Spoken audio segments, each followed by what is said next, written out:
Lideramos el camino de la opinión pública y buscamos que la cultura del debate alcance consensos y soluciones a los problemas de nuestro país.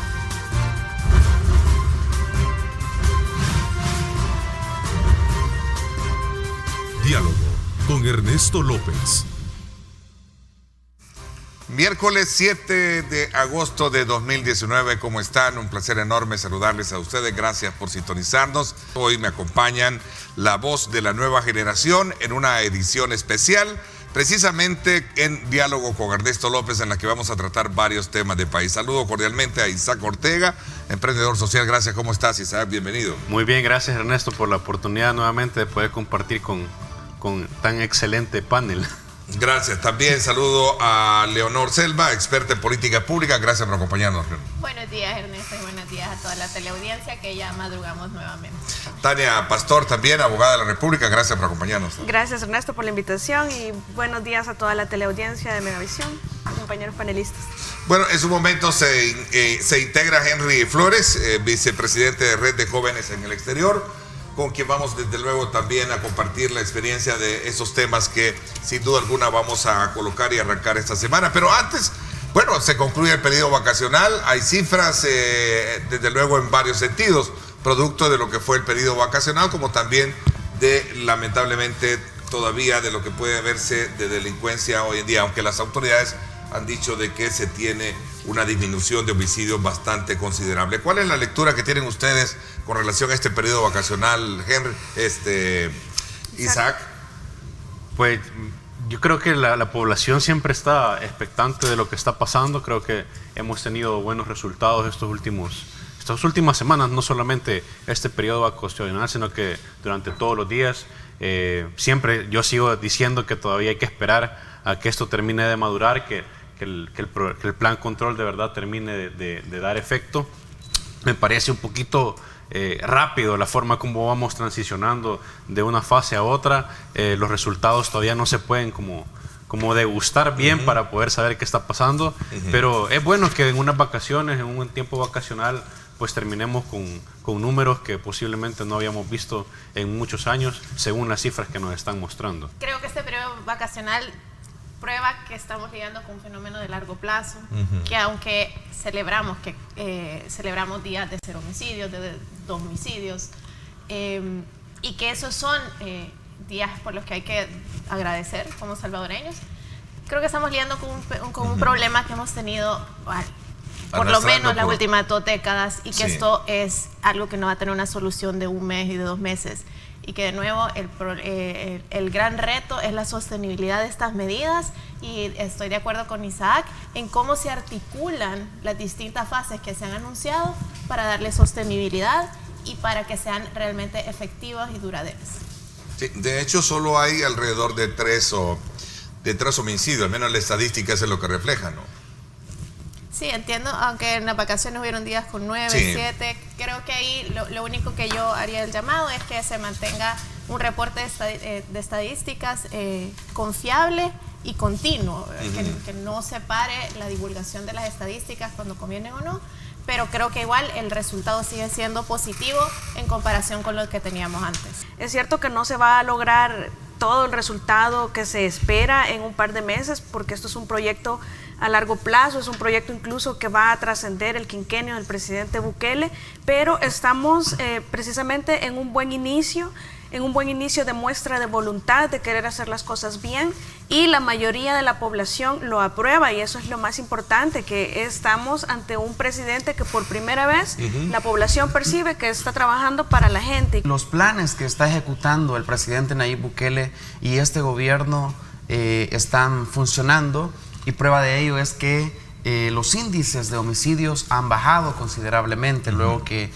se agarra un gobierno donde se tenían 9, 10, 11, 12 homicidios diarios. Ahora los homicidios han bajado, 3, 4, 5. Hace poco el presidente anunciaba que se tenían 0 homicidios.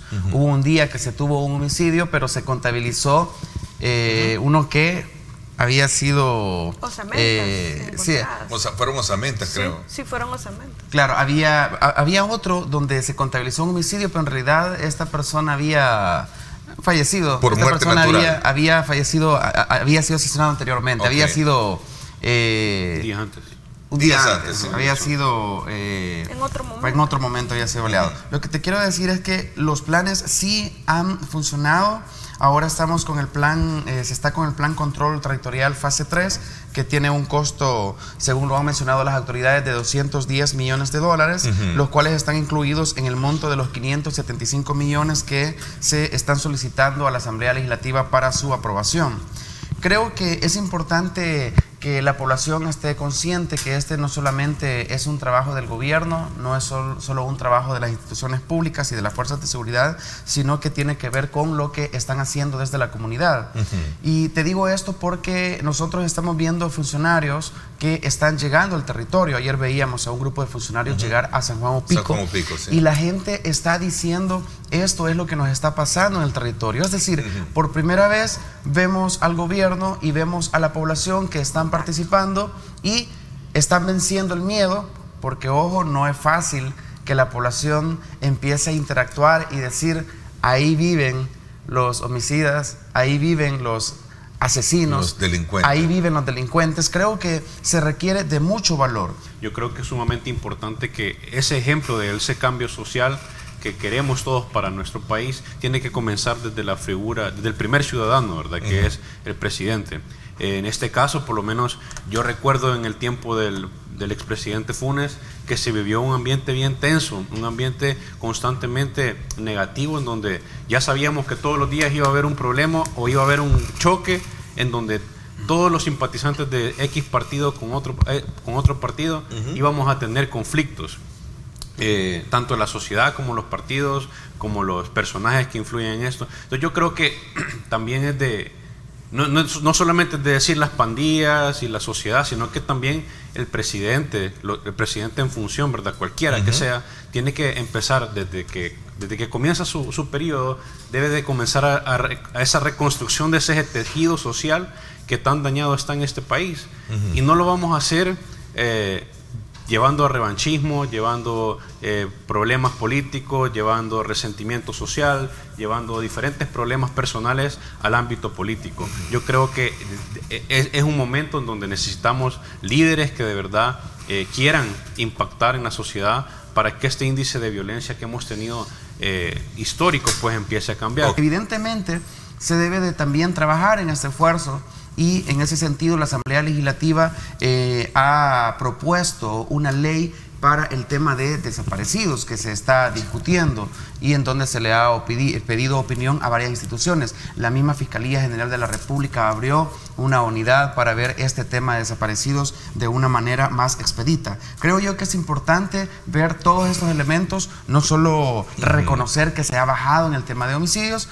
Tenés un problema también en el tema de desaparecidos, hay que trabajar, pero este es un tema integral en donde por supuesto que el gobierno y las autoridades deben de ir enfocando sus esfuerzos.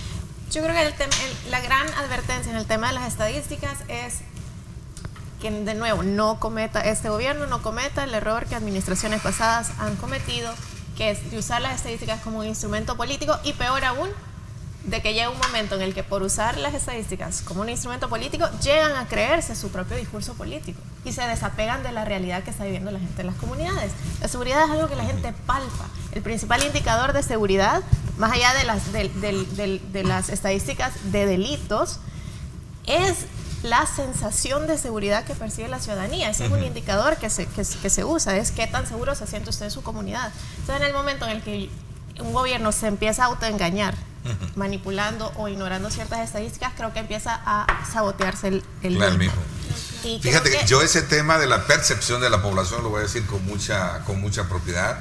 He conversado con muchas personas y me expresan que sienten un ambiente diferente de seguridad, y lo estoy diciendo de gente del sector, perdón un poco por la estigmatización, pero no lo quiero ver así, sectores del oriente del país, para no focalizarlo, del oriente de la capital, del oriente de la capital, para no y es que no creo que estigmatizar. ese es el punto, que las voces que estamos pidiendo, que haya transparencia, que haya constancia en las estadísticas, que no se reporten una semana y otra semana no es porque queremos demostrar que los planes están fallando. De hecho, queremos poder confiar en que lo que estamos viendo, lo que percibimos, es la verdad. Entonces, creo que lo único que se está pidiendo es, no se está negando que hay un efecto positivo en las estadísticas, que está teniendo un resultado positivo el plan de seguridad, solo precisamente hay que separar que hay mecanismos de evaluación para saber que vamos por el camino correcto, para tener esa confianza constante. Y yo sí creo que no hay que minimizar la relación de los homicidios con las desapariciones.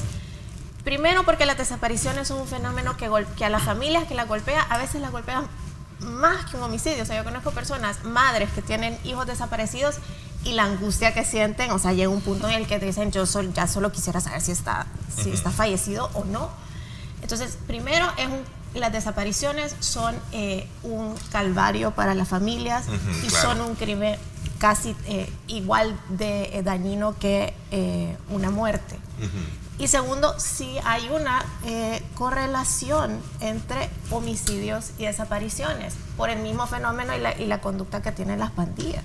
Entonces, no podemos solo enfocarnos en una estadística, sino que tenemos que ver el fenómeno de la violencia como todo. Y nada de eso está diciendo que los planes de seguridad no funcionan, sino que estamos diciendo que hay que hacer más. Nosotros tenemos un plan de control territorial que necesitamos la participación de todos los sectores, incluido sobre todo la ciudadanía.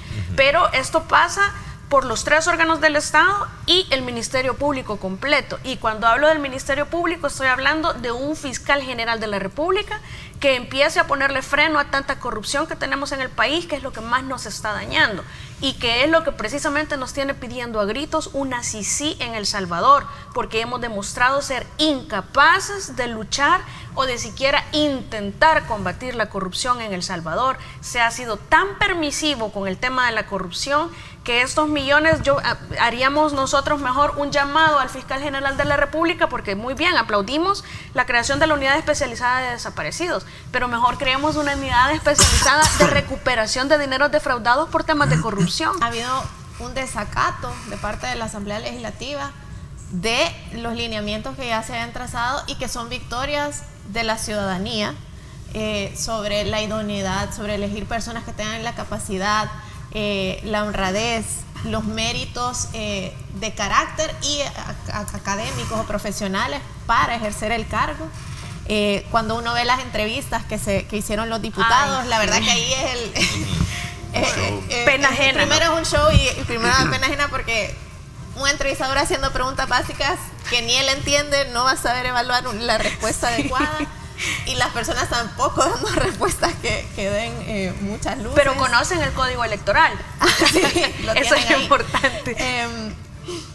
Y segundo, pero creo que hay también una gran deficiencia de parte de la Asamblea Legislativa que no ha hecho una gran tarea. Y es que tenemos que reconocer a dónde estamos nosotros ahorita en materia electoral. Y como resultado de los acuerdos de paz, nosotros estuvimos por muchos años, casi que por 10 o 15 años, un sistema electoral liderado por los partidos políticos y basado en la desconfianza. Entonces, por eso es que teníamos ese mecanismo de que un partido propone a uno, otro a otro, y la idea era, entre todos nos fiscalizamos y mientras estemos todos ahí y todos nos estemos contando las costillas, el sistema va a funcionar.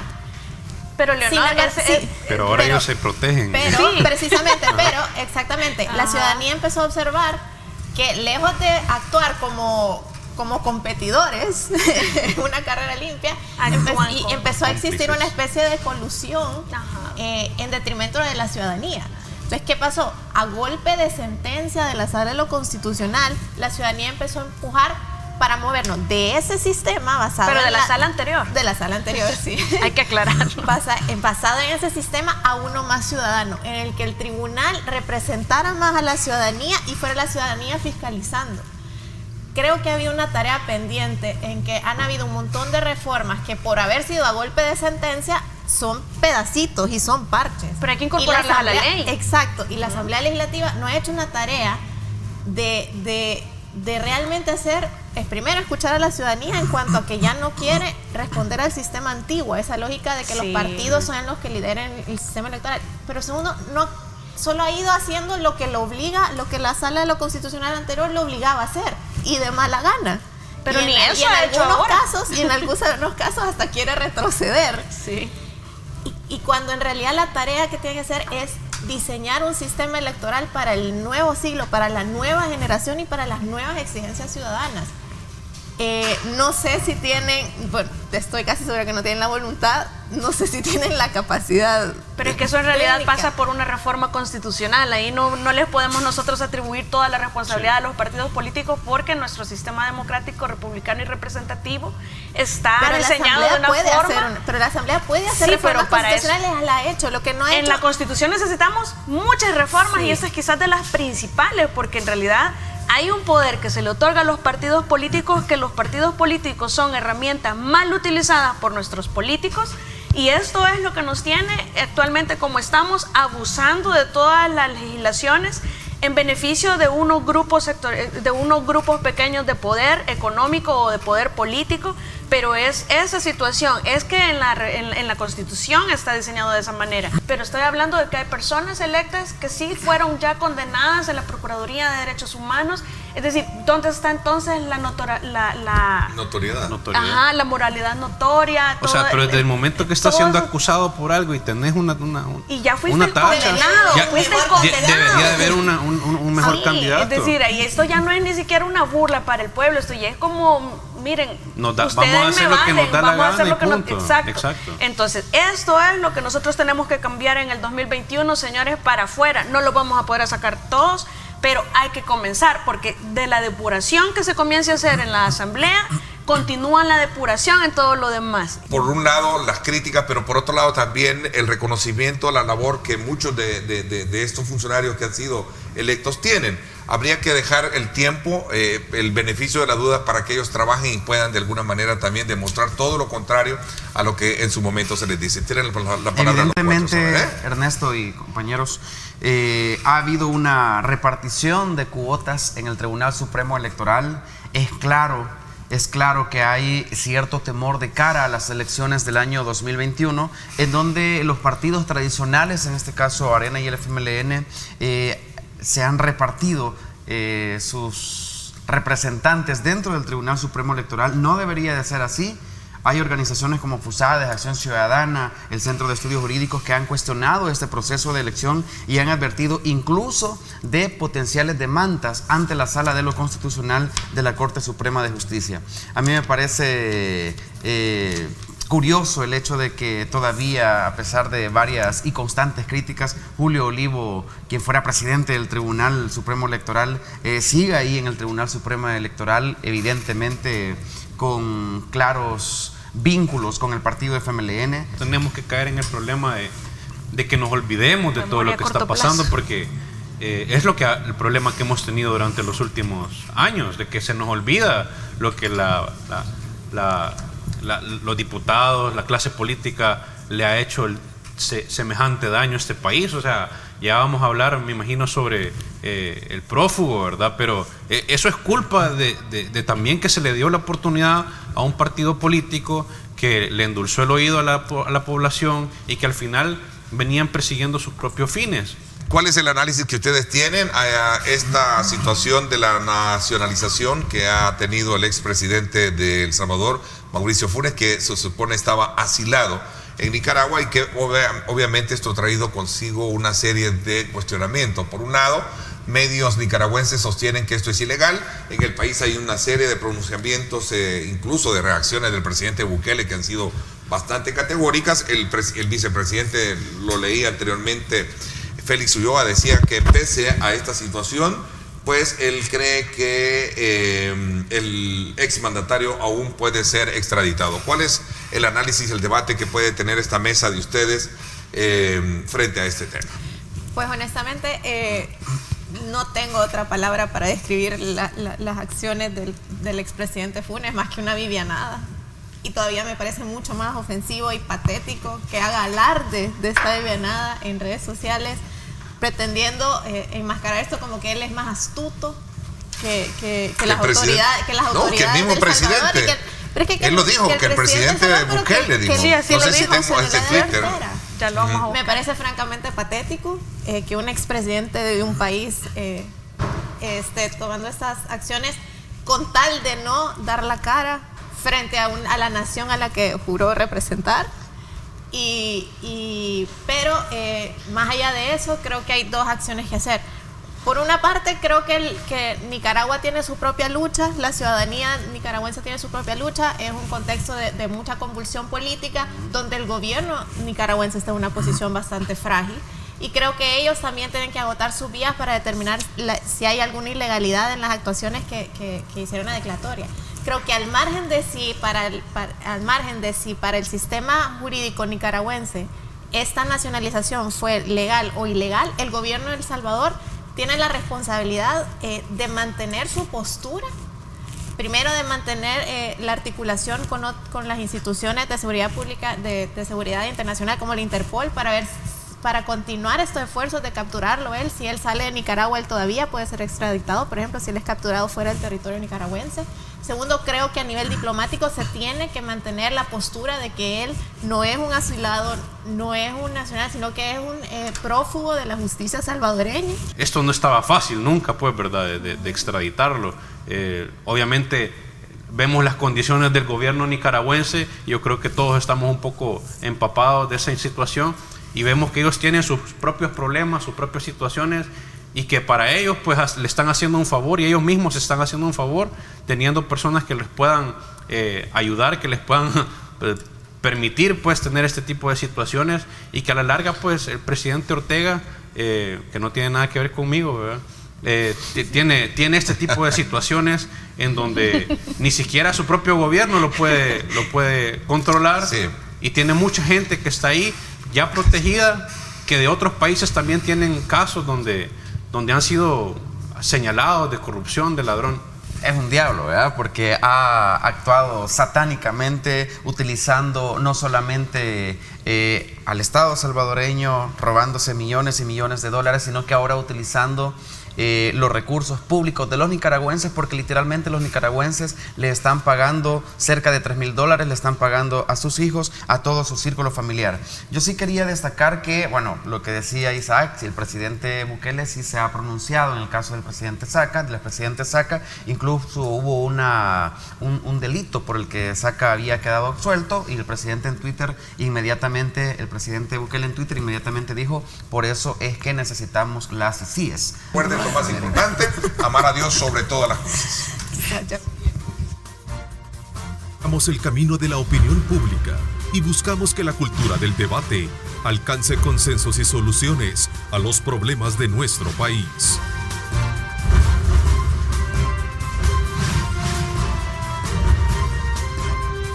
Diálogo con Ernesto López.